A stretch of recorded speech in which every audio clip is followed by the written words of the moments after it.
Welcome to the Future Worlds podcast. I'm delighted today that we're joined by Henry Harrod, founder of Fourier Audio. And of course, Henry, it was just a few years ago that you were a postgraduate student here at the University of Southampton and came through Future Worlds to launch Fourier Audio. So tell us just briefly a summary of what that journey has looked like for you over the last few years. It's been a bit mad. Firstly, great to be here. It is very surreal coming back and obviously kind of sharing the journey that we kind of went on together. You saw the early days of it. So it's been a mad ride, I guess, for kind of context. Before we met and before COVID obviously reshaped our world, I used to work as a theatre sound engineer. So at the time coming into COVID, I was working up in Manchester on a show called Back to the Future, the musical.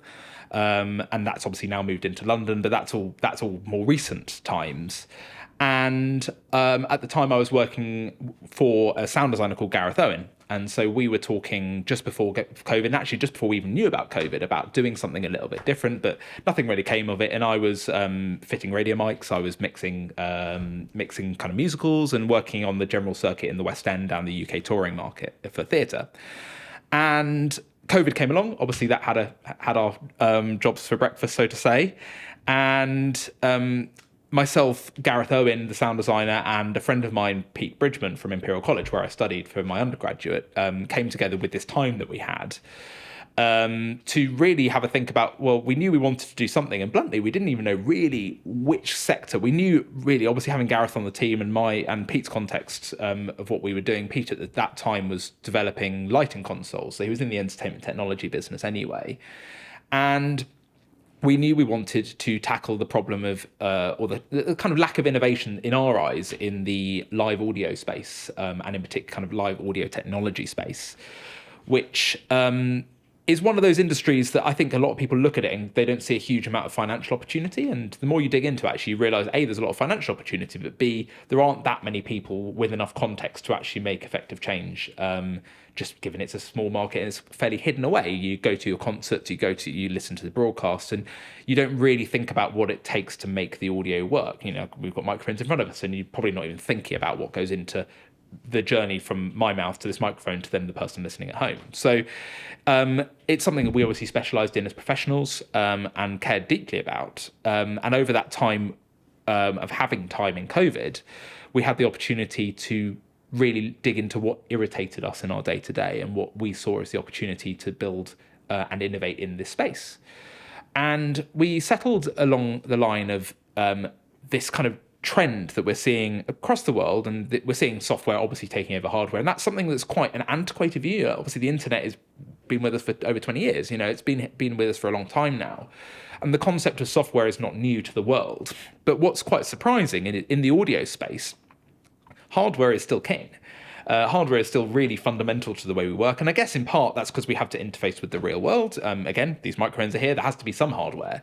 But the journey of the audio from the microphone to the end user or the end person listening to the audio doesn't necessarily always have to be hardware. There's various ways of doing it. And given the advances in what's possible to do on standard commodity hardware, Intel CPUs, general computers, the advances we're seeing through Moore's law, and we're getting faster and faster processors, we observed a trend that really software is yet to really get its hands on live audio and audio as a whole. But the audio space, you know, you've got your Billie Eilishes and you've got your bedroom producers using software now uniquely. No longer do you have to go to Abbey Road and use these massive Neve consoles and all this complex equipment to get your sound. You can just do it.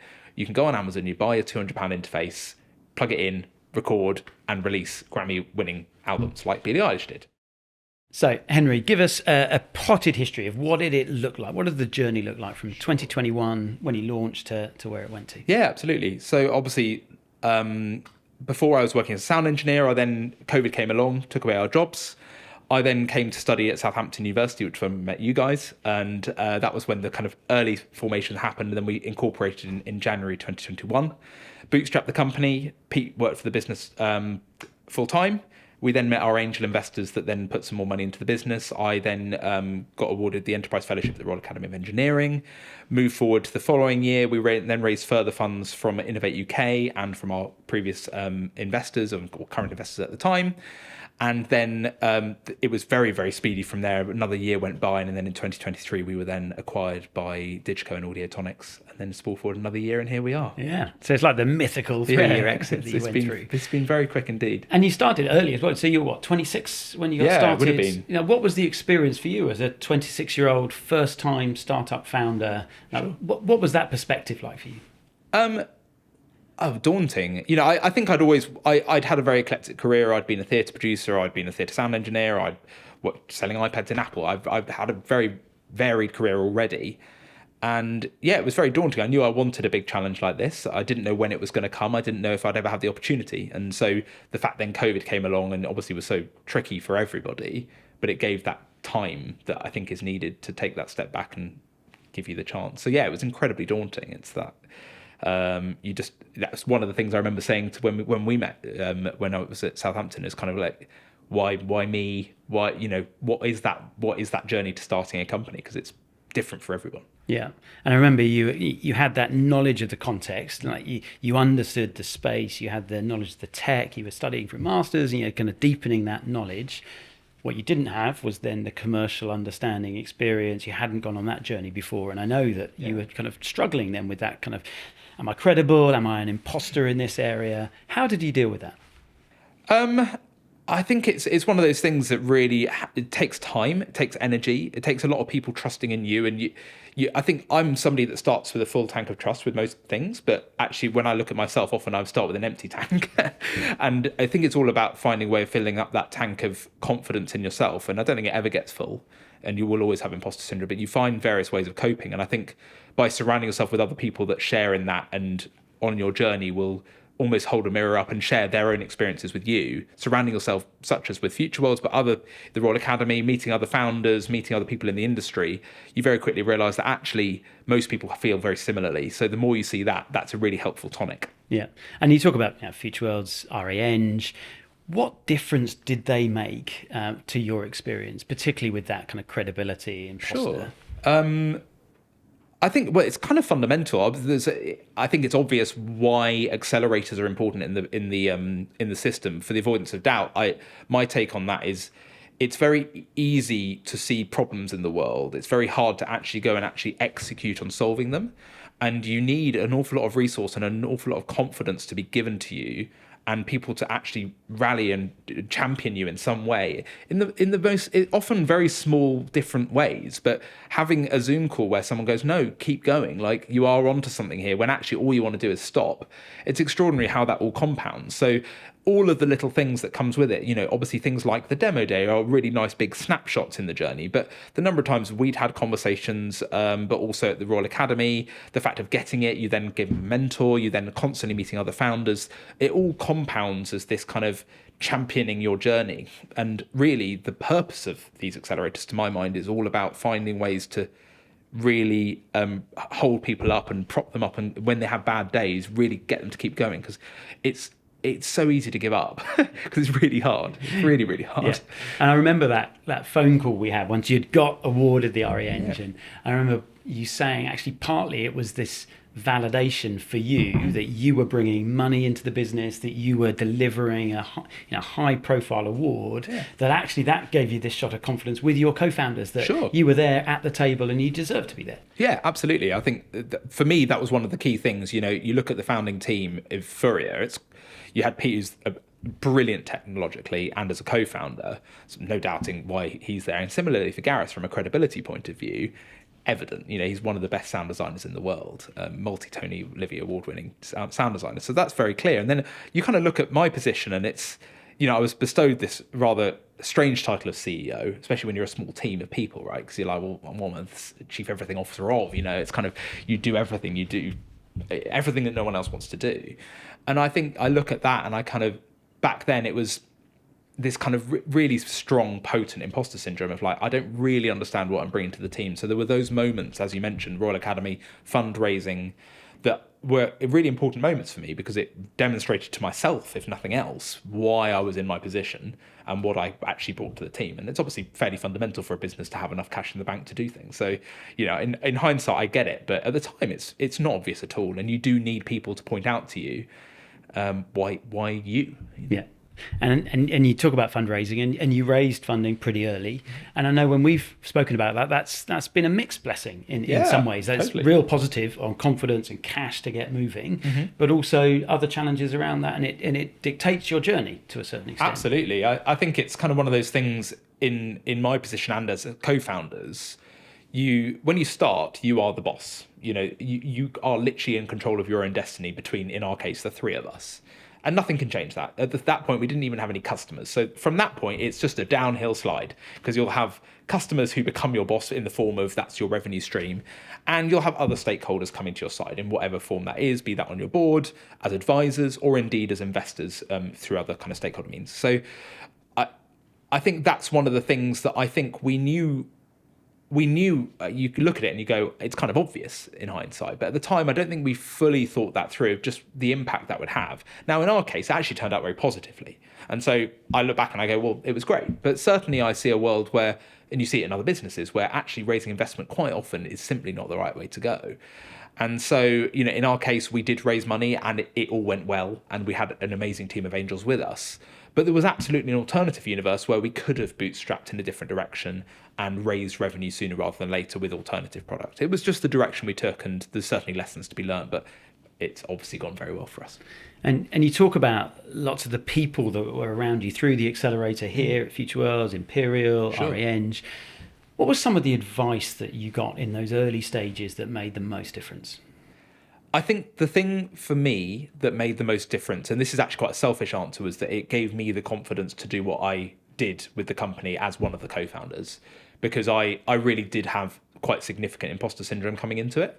And I think the advice that I had time and time again was people kind of pointing out and signposting why I was in the situation I was in and why I really was key to its success as much as the other people in the team. And that advice that I had in various different flavours and forms. My mentor, Chris Keane, who I met through the Royal Academy of Engineering, I remember meeting him in the office in City of London. It was on the kind of 30th floor of this amazing tower block. And it's one of those moments I really remember vividly walking in the front door going, blimey, what am I doing? 3 years ago, I was fitting radio mics onto actors, and now here I am walking into these rooms and I'm there on merit. I've been given this award from the Royal Academy of Engineering, and here I am meeting this mentor for the first time. And Chris has just been the most remarkable support to me in that imposter syndrome piece, alongside other things. And I remember him sitting down being like, no, this isn't going away, but B, I'm going to help you try and navigate it. And he really has, through helping me meet other people. And that's true for everyone on my journey. It really has just been focused on building up that confidence, which has really given me the freedom to go and do what I've done with the team. Because you can tell yourself that you deserve to be there, that you're a hero merit, and you can say that all day long, but having highly credible, highly respected people who have got an incredible backstory themselves saying to you, absolutely, you deserve to be here, this is why you should do this, it makes such a difference to your own mindset and your belief in what's possible. You get lots of advice. What was some of the advice that you chose to ignore? At my peril, it comes back to that bootstrapping point, I think, and that focusing and becoming obsessed with the business side. I think I look back on our journey and it's gone very well for us, and there's various reasons why it's gone well in terms of focusing on product, because our problem is very product and user centric, and that's why it's worked for us. But I think that I'm not sure that was necessarily a fully conscious decision. I think there's certainly moments where we could have become more commercially driven earlier. And I think that's one of the pieces of advice that I had along the journey of really focusing on that. If anything, I think it wasn't front and center advice. It wasn't advice I had very much, but it certainly, I look back at those moments of conversation where I had with people where they were like, no, just make sure that you're keeping your real focus on you're a business, you need to go and make money sooner rather than later. I think one thing that is quite interesting is that the world's changed quite a lot since when we started. It was very growth centric. It was very, to forget about profit, just go and grow, VC. And the world's changing. The world has changed to be far more purist around building a strong, stable business and grow organically and all of that. So I think that's probably one of the bits of advice that I look back on. I go, maybe maybe that's something I should have given it a little bit more. So you talk about being product centric right at the start, but what did that actually mean? Like, what were you doing that meant you were product centric? I think it's, in our case, the team, and this is why it succeeded, I think. We knew the problem space deeply. And so you look at the advice you get of forming a team and the team being so important. It's so important that the team's not only really good at executing on a fundamental vision, but they've got to have domain knowledge. They've got to care deeply about the problem and know about it. And at the end of the day, we were the end user. Like, I have been stood at the back of the stalls of theatres and had this problem occur to me. And that's a deep emotional connection to what we're trying to make. And it just means that we're always focused on what is the problem we're actually solving, rather than knowing that there's a commercial opportunity. I appreciate this flies directly in the face of what I was saying about being commercial, but being obsessed with the problem space and the actual acute problem that people have is something that we care and do care deeply about. And can you think of specific moments where you made choices because of that perhaps would have been done differently by other people? Yeah, well, I think it goes back to the formation of Fourier, really. I think you would look at it, and this was a conversation I had with many investors, where you explain why we're doing it, what it is, and actually communicating to anyone what it was we're doing or why we were doing it was really hard. I think it's hard for any founder to do, especially a first-time founder, because you're not used to that obsession with simplicity about what you're doing and why you're doing it. But then even when I distilled it down, trying to communicate that to people that don't know anything about audio is desperately difficult. And so, yeah, I would say one of the key challenges we faced was that understanding how to communicate why it mattered to people and why it matters. And it's still something I struggled to tell my grandma, Right. And did you find that to your customer base, they just got it, but to maybe generalist investors or generalist mentors and advisors, you were really struggling? Yeah, without a shadow of a doubt. And I look back at that and I think there were many times where I was like, there were mentors that were struggling to understand what I was trying to do or what we were trying to do. And at times that kind of felt like we were failing. And in hindsight, I think actually what we should have done a little bit more was lean more in the customer. We should have actually gone and validated our idea a little bit more in the form of evidence and in the form of demonstrated. And that was where things really started picking up, was when we started going out there with our provisional product, and that we needed to get it in order to do that. But then all of a sudden it was like a wildfire, because then people got a sniff of it and they were like, whoa. And then all of a sudden, obviously, then mentors, advisors, investors suddenly got it because we had the validation.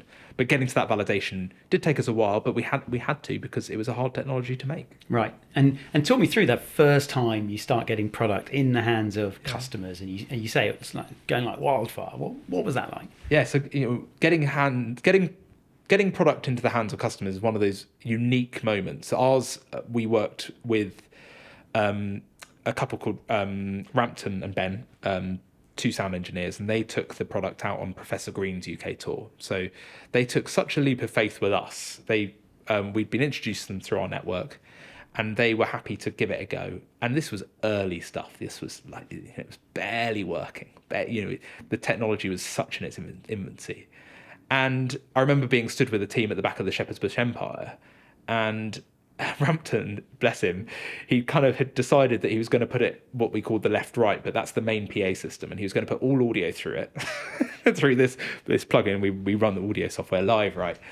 And so he was running the whole show through our product at this point, and this was early days, and it was a great success. And it was that moment where it's just so rewarding. It's that validation of not only does it work, which is with any technology not a given, but then also the fact that the response from the engineer, the actual end customer, was so positive. You're like, well, we're onto something. And that moment, never forget that moment. And I mean, the emotions of it, you must have been processing all the things that could have been going wrong, sure, that you're aware of, maybe where it could fall over. But having got that and had that response, you've had that validation, you've kind of had it tested. What difference did that make then to the next steps that you took? I think it gave us a huge amount of confidence, and it also meant that everyone around us suddenly got that we were really onto something. And then you kind of spool forward. We were very fortunate that we were welcomed by the Coldplay team as well around that time to go in and share what we were working on. And we were starting to have these moments. Mark Carolyn on Muse. There were these people that we wanted to work with actually being kind enough to have us in their camp to understand what we were doing, go on that journey with us. And that's just been something we've gone on that journey with all these different people. So it was the starting pistol, I guess, of that journey, because it just meant that more people wanted to be involved, and that's ultimately what led forward towards the acquisition. I mean, lots of people talk about product market fit and momentum, and you can talk about it theoretically, but when you start feeling it, it's you can see the difference, can't you? Yeah, it's night and day. It's one of those things, you can read about it, you can be told about it, this mythical market fit. And I think that's another thing, going back to what you were saying about advice. Everyone says, oh, you must get product market fit. And you're like, okay, that's good. I'll chalk it up on my to-do list. That's it. That is the whole point in hindsight. Without that, you haven't got anything. You need to validate the problem space you're working in and the fact that people are actually going to transact with you to solve the problem. You can make the best technology, you can make the best product, but if no one will actually buy it from you, you ain't got a business. And you had like early iterations, like with the Rewind product, where perhaps you didn't have that. Yeah. Can you kind of compare for people who are perhaps in that very early stages?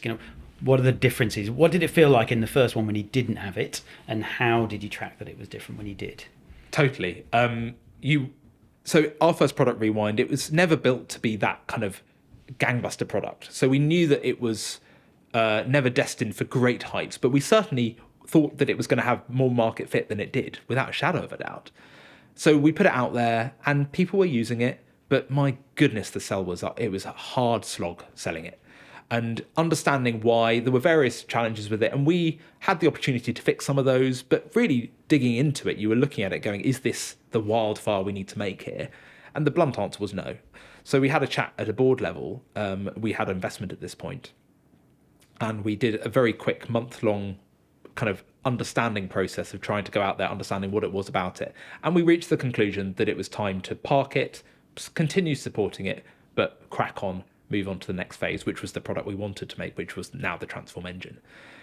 Spool forward, we then started having these opportunities with Rampton Ben and then the other teams that we worked with.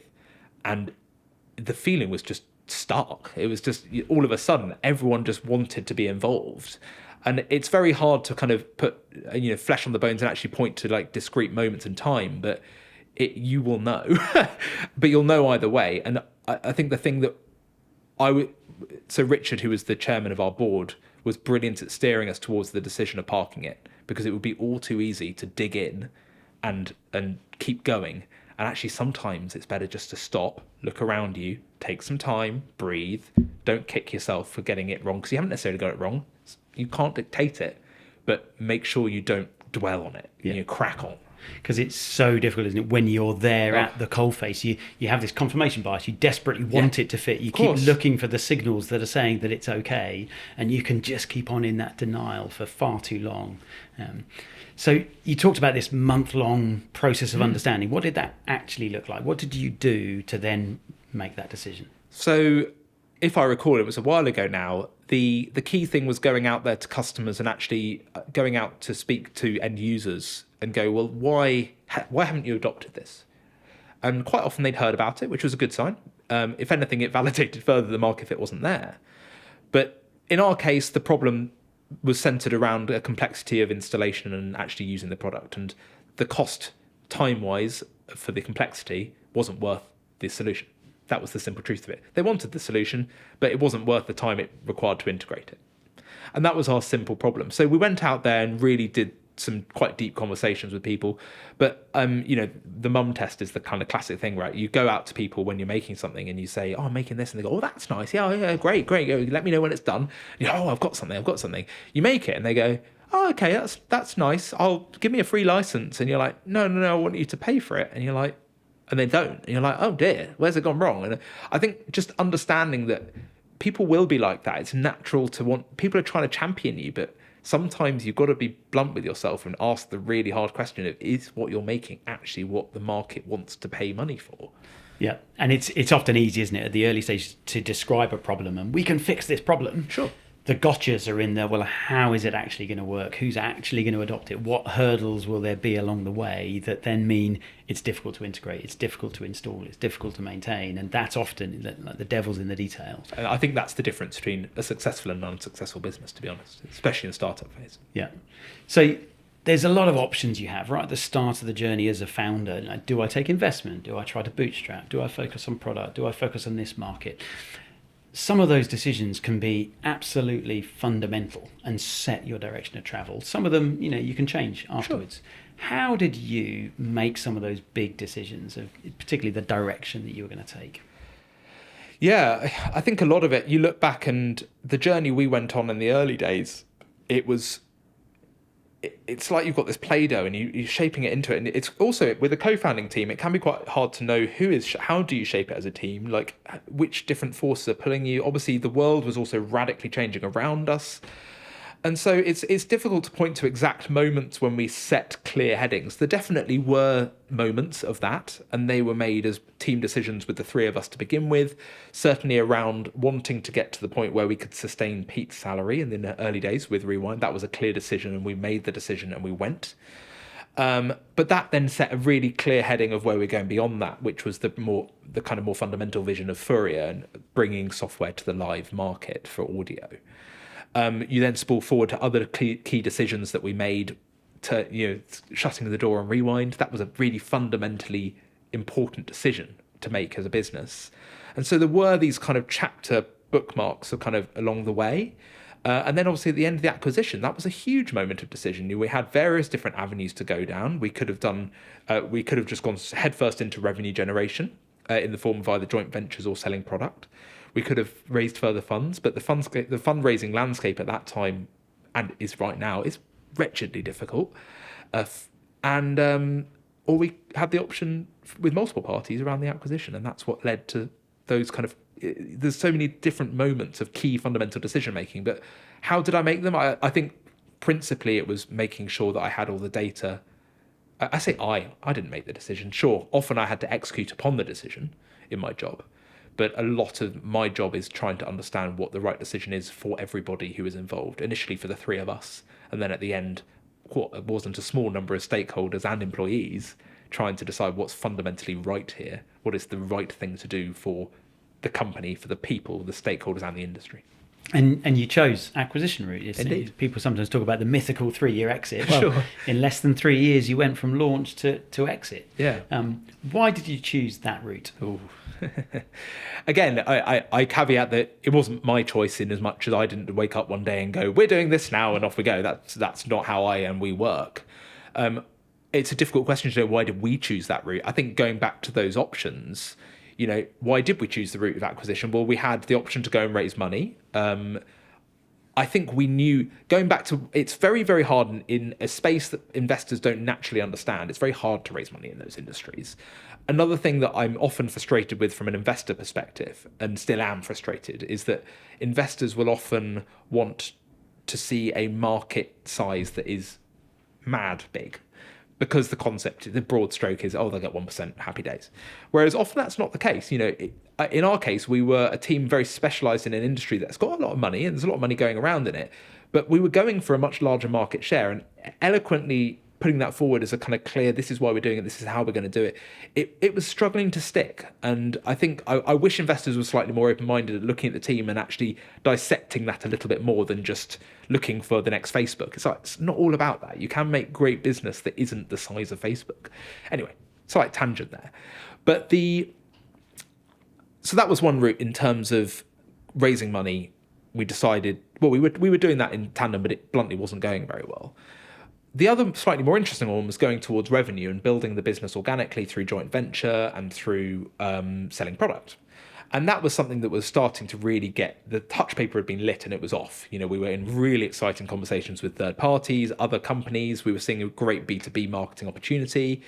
And that was what complemented the conversation of acquisition with a few other parties. It then boiled down to sitting around a table and looking at what we wanted to do. And that's probably my biggest lesson from Fourier in my journey. I feel very lucky that through the journey, I think we were very fixated on what we wanted from it. One of the key things for me was wanting to go on an entrepreneurial journey that fundamentally led to something that is indisputably great in terms of delivering a solution to a market that is going to get used by a lot of people. That's what I really wanted. And the thing with the acquisition, when talking to James Gordon and the team at Audiotonics and DiGiCo, the scale that they hold in the market, the respect they hold, I've been a customer for them for years, end user.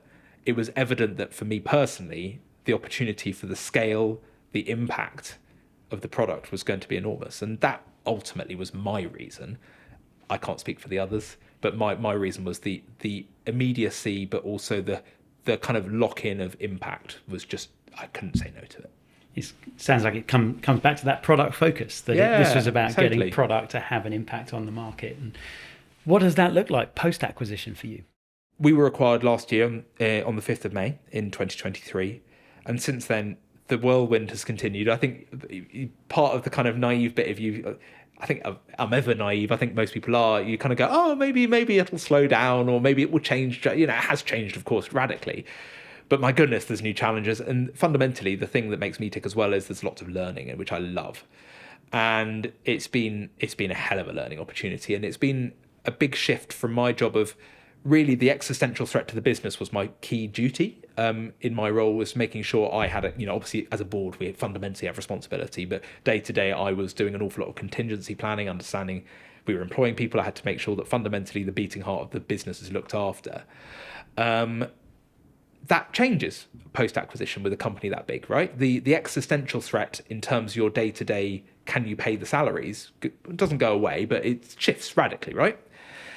But what then changes is this amazing opportunity to become commercially focused and to become obsessed with delivering at scale. And that's a different job. So for me, my job has changed beyond recognition, but it's been incredibly enjoyable learning new things, getting stuck in, meeting engineers all over the world. And since then, in last month, we started shipping our first units. And now we have units all over the world immediately. We're piggybacking off of DiGiCo's amazing distribution network around the world. And we're on productions all over the world already. It's an extraordinary privilege. So would you do it again? Yeah. I guess there's a hesitation there. It's hard. It's really hard, and you have to look at it and go, my goodness. I think if the question was, would I do it again given how hard it was, and if I had the full sight of what was to come, I don't know if I would, because it's scary. If you look back at the journey and you go, my goodness, it was like, what was I doing? But would I do it again with the outcome and the learning and it's changed my life beyond recognition. So yes, if I had my time again, of course I would. But that's not with, I don't want to sit here and just be all like, yeah, it was great. We were acquired. It's wretchedly difficult and really challenging at times. And that's where the support network comes in. You need people around you to pick you up on the bad days, because some days are really, really challenging. And certainly in that kind of early stage of the startup and growing it, you speak to any startup founder, the existential dread is enormous. And you can be on series A, B, C, D, or wherever you are on your journey. And there's still this, it can go away in a blink of an eye. And we see it happen in the high street, right? And we made it to the acquisition point pretty quickly. Could we have grown it bigger? Yeah. Was that better? Who knows? But certainly, I don't regret it at all. It's where we find ourselves in terms of impact, which comes back to that why I did it, and I'm fairly sure why the others did too. What a privilege. And you talk about it, changed your life radically. Like, what are some of the changes that it's made to you? So it's changed my life in various ways. I think the key thing is the confidence in myself and actually looking around and going, wow, between us, we've done something extraordinary. And there comes a point, I think I'm really bad at kind of banking the wins. I talk about it a lot, and it's do as I say, not as I do. Definitely, actually acknowledging that you've locked in something that's not really ever going to go away. It's an extraordinary privilege, and I don't do it enough, and I don't think we do it enough. But you look around and you go, actually, from nothing. I say nothing, but from that kind of really challenging times of COVID, we've actually solved a problem that people wanted to be solved in a way that has solved the problem, and that's not going to go away, which is amazing. So it has that kind of confidence and putting it on the CV, so to say. It's an amazing privilege. It's something that I don't think it's sunk in yet. I'm not sure it ever will, but it's on its way. And did you really imagine, like, track back a few years, but when you were just thinking about it, talking about this as a concept, that you really would have products shipped across the world on major productions? The simple answer is yes, and the reason I say that is we simply wouldn't have started if we didn't. I don't think you can. I don't think you can go on that journey unless you can really fundamentally deep down believe you can do it, even if it's the hardest thing and the jeopardy's huge and it might go horribly wrong. If you don't back yourself in some ways fundamentally, and yes, you'll have imposter syndrome, and yes, you'll have days where you don't want to do it, but there will be days where you do think you can do it. And if those days aren't there, then it might not be right for you. But for most people, if you're in the right problem space and if you believe and you're doing it for the right reason for yourself, you can believe you'll do it, and you will. If you're hell-bent enough, and it might not be the first business, it might not be any, but the point is that getting stuck in and really believing you can do it is the fuel for every day, the hard days and also the good days. And you talk a lot about the hard days and how difficult it was in a relatively short space of time. Sure. What were some of the hard points that you really struggled with? So the hard days, they come out of nowhere. I think there's a couple of different flavors. The two different ones to my mind, the kind of areas are me personally and belief in myself, and then slightly more rational ones of like, oh dear, something's gone wrong in the business, I'm going to have to fix it. Two quite different problems. Cash flow is always one of those things where there were multiple times I can point to. I was looking at cash flow once. It was actually around when I got the grant, and I won't go into the weeds of it, but effectively you have to claim the money back when you get the grant, and you have to have the money in order to get it. The most infuriating process, and it's something that I would love to see change in the UK, because you get this extraordinary grant opportunity, but then to have to get it, you have to get more money. It's the most infuriating process.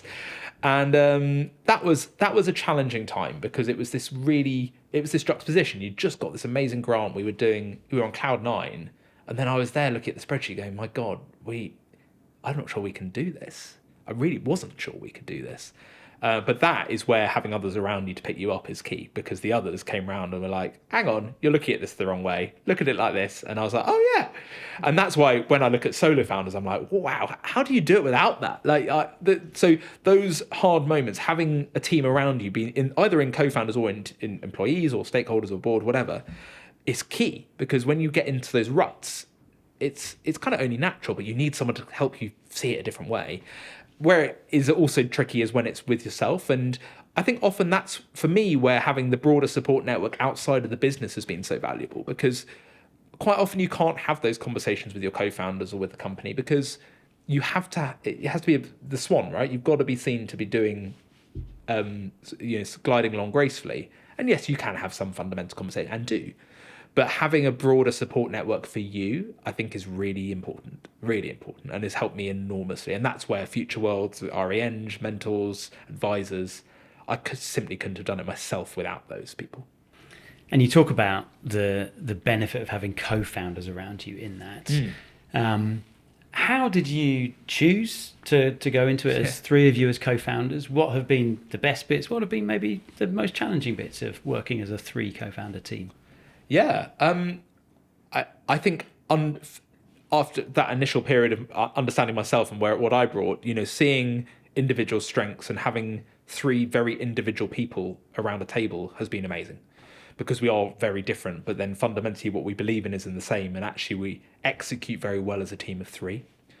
But that leads to having different people does lead to conflict. But I think one of the things that means we as a team work so well is that we see the conflict, we acknowledge it, when we deal with it head on. It doesn't really go underground on the whole. We're quite good at sitting down, having a conversation, and cracking on through it, dealing with it, moving on, and that's been in our team has been really important.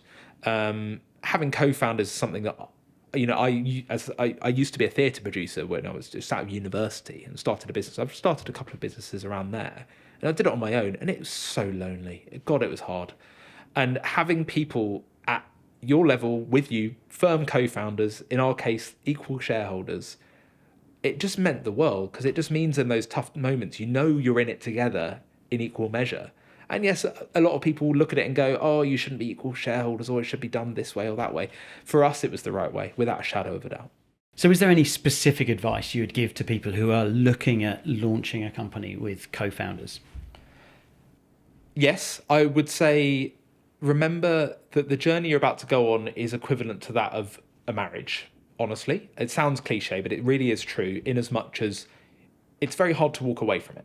And so having the knowledge of and the trust in the other people is fundamental. And whatever journey you need to go on to get that trust, you need to go on that journey before you do it. Now, in our case, we did that in various ways, but we were very trusting in each other and still are very trusting in each other. And I think making sure that you trust in each other really deeply at a kind of relationship level is really important. Because, my goodness, the tough days come and hard decisions come. You can imagine during an acquisition, it's not easy. The conversations you have are not easy. But when you trust each other, it means it actually happens. It means you do get over the line, and fundamentally at the end, everyone's happy. So yeah, that's probably my key message on that. So when you look back at the many decisions you made, are there any decisions where you say, perhaps I would have done that differently? It's an interesting one. It comes back to that question of whether or not we could have bootstrapped more. I don't know, is the honest truth, and it's hard to kind of answer the question definitively, in as much as obviously we find ourselves in a very privileged position, having gone on and still on an amazing journey. And so you go, well, finding and nitpicking I think it needs more time to pass to answer that accurately.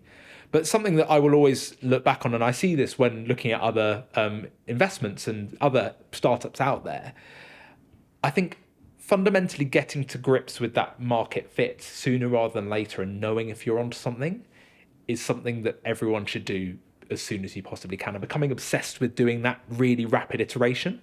And it's something I got told this time and time again, and I just didn't listen, and I don't know why. But then I look at our technology, and this is where Pete's been so brilliant in the founding team, is he's been held so true and go, no, we know this is a good problem, let's back ourselves, but also it's going to take resource and time to build this thing. And that's something that Pete's been extraordinary at doing in the team. And so I think it's probably something more for a kind of a footnote / something to think about more generally. But I think obsessing about getting to the point of market fit validation and then deciding if you need to raise money is something that perhaps we should have done a little bit different. But again, it's gone well. So I'm not sure if I'd take my advice in this context, but in the future maybe. And maybe that's a good segue. So you've turned from founder to now working in a larger company and an angel investor as well. So you're on the other side of the table. Has that experience impacted how you look at potential investments? Yeah, well, I think it's one of those things where it's helpful to have been on a journey. It's only one, really. But it is helpful to have learned some stuff along the way. And, I think as with all these investments, having the opportunity to impart something about your journey, and it's far from gospel, but certainly having some thoughts and some things that you learned along the way and sharing those with others is hopefully helpful. But yeah, looking at, it comes back to that, seeing through everything, and ultimately with these angel investments and things starting out, it's principally team, and is the problem actually something someone's going to pay to solve? If you've got those two things, then really you're onto something.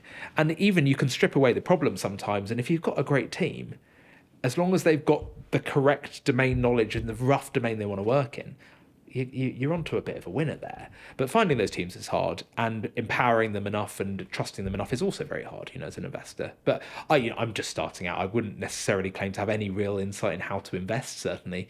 But no, it's certainly been a fascinating thing to look at things, and I now see an awful lot of pitch decks, and it's amazing seeing the diversity, but it's so telling that the ones that really jump out to you as an investor are the ones which just have a really clear, validated problem. They're the ones that you just go, yep, and you just want to back immediately. Whereas the ones that need to explain it and dig into it, and this comes back to Fourier's journey, which was complicated. It's no wonder sometimes we struggled raising money, because it was difficult to explain. Whereas eloquently, simply, and you can do it on a one page, you can put it in size 14 font. Honestly, it doesn't need to be pretty, but clearly and easily defining your problem space and validation that someone will pay. I mean, that's a neat link to you pitched in a Future Worlds demo day years ago in COVID. We had to do it online. We couldn't do it in person. Last year you came to the Future Worlds demo day, then on the other side of the table. What was the first experience like, and what was the second experience like? Yeah, well, it was a weird time, wasn't it, COVID? At the time I was working on Joseph the Musical, and I was prepping in a Cardiff Travelodge. I was working in Cardiff, and I was at a Cardiff Travelodge doing the demo day. It was just the most surreal moment, because you're like this. It was just such a everything was moving around us so quickly. But it was amazing. What an opportunity to actually sit down and explain what you were doing. And I look back at it and I go, wow, what's interesting is I'm not sure we were ready to fundraise yet. I think we thought we were. So that's an interesting hindsight I look back at. Now, spool forward to last year's demo day, and I was blown away. If you'd put me on that stage, I would have been bottom of the pile, honestly, because the caliber of the presentations was extraordinary. And I've spoken to some of the founders since, and hopefully helped them on a little bit since then. And it's very, very inspiring to see just how well presented everyone is and how ready for investment everyone is. It's no small feat to get these companies ready to receive investment. There's a lot to do, but that's, I think, one of the key things that Future Worlds does so well. And just looking back at the journey, I remember talking to you when we were in San Francisco, and you came out as part of the Cohort trip, and I believe I'm right in saying that one of your early conversations, perhaps the first conversation with partners that then went on through to acquisition, happened there. Yeah. Kind of, what difference did that trip make to you? Yeah, well, you're absolutely right. I guess for context there, I ended up meeting up with somebody who's a friend of Gareth's, that then led to, there's a very clear lineage to meeting James Gordon and the team at Audiotonics that then acquired us. So it's, fundamentally a really important connection happened out there. But again, confidence building. The key thing from the San Francisco trip that I am going out there again in a couple of weeks' time, it's an extraordinary atmosphere of optimism and innovation and obsession with problem solving. And it's something that I think we lack in the UK radically. I think it's a big problem that we need to fix in terms of having the confidence to be brave and to find problems that need solving in a way that is commercial and in a way that is executable, in a way that is, quickly. And so, I think California gave me the optimism that it is possible out there. There are people out there doing this, and goodness, you look at what comes out of Silicon Valley. But there's also optimism to bring that back to the UK. And, that's, it needs an awful lot of people to do that. And it's going to take time. But it's something that I certainly have enjoyed sharing my thoughts on and continue enjoying sharing my thoughts on, is being optimistic and being brave, Yeah, and certainly what we observed with you was that you had this strong conviction that you'd gained a lot, so that confidence, that mindset, that perspective, but also this conviction that it wouldn't be right to relocate Fourier to Silicon Valley, that actually the right thing to do was to be back in London, to be working in your domestic market initially, and that decision-making process, it's great to have the exposure, but also to have the clarity and conviction to...